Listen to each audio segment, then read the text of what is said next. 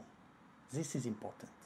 For example, if I do ka, kutum, kutu kututum, where are the metric accents? Where is the compass? But now if I give it a context, if I play palmas, then everything becomes clear, everything makes sense. 7, 8, 9, 10, 1, ka, kutum, kutu kututum. So the combination of the layers of the metric accents and the dynamic accents of what we do on top of it makes the thing very interesting. We perceive a kind of interaction, a complementarity between the metric accents and the dynamic accents. They become just one thing. In this example we are going to watch now, the dancer gives a start, but it's complex and somewhat ambiguous.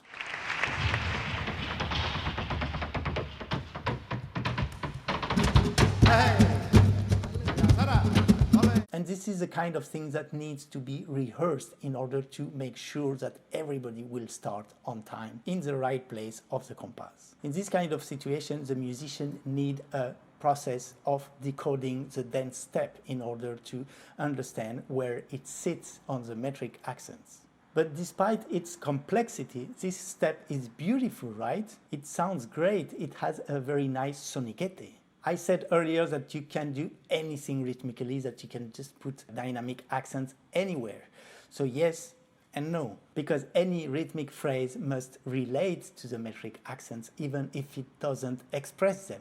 You can't just ignore the metric accents and just do whatever, or at least not for long, because there are things that work and things that don't work.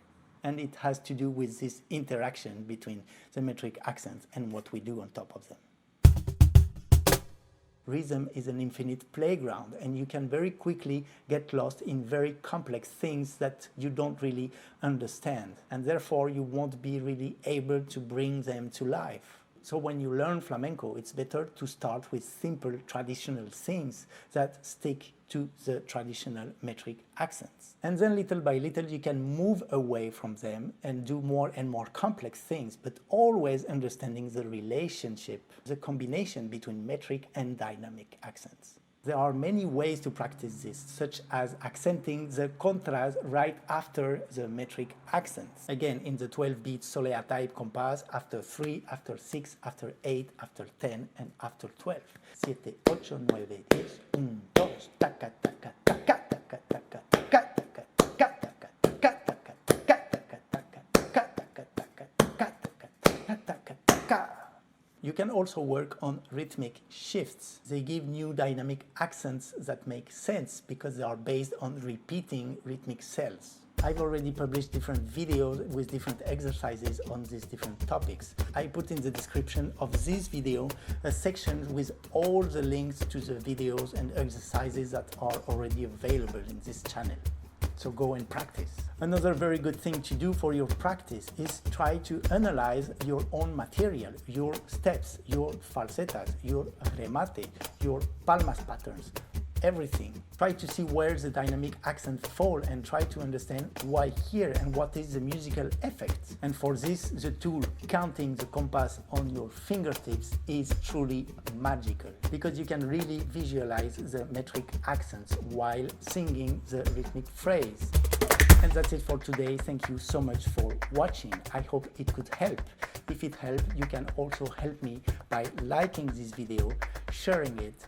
You can subscribe to the channel, leave me a comment, and please also consider supporting me on Patreon. I leave the link in the description. And as always, also go and visit flamencomaps.com, where I explain my online classes, my courses, and my way of teaching flamenco. I see you there. Till then, learn flamenco, make it fun, make it yours, make it different, and practice Compás.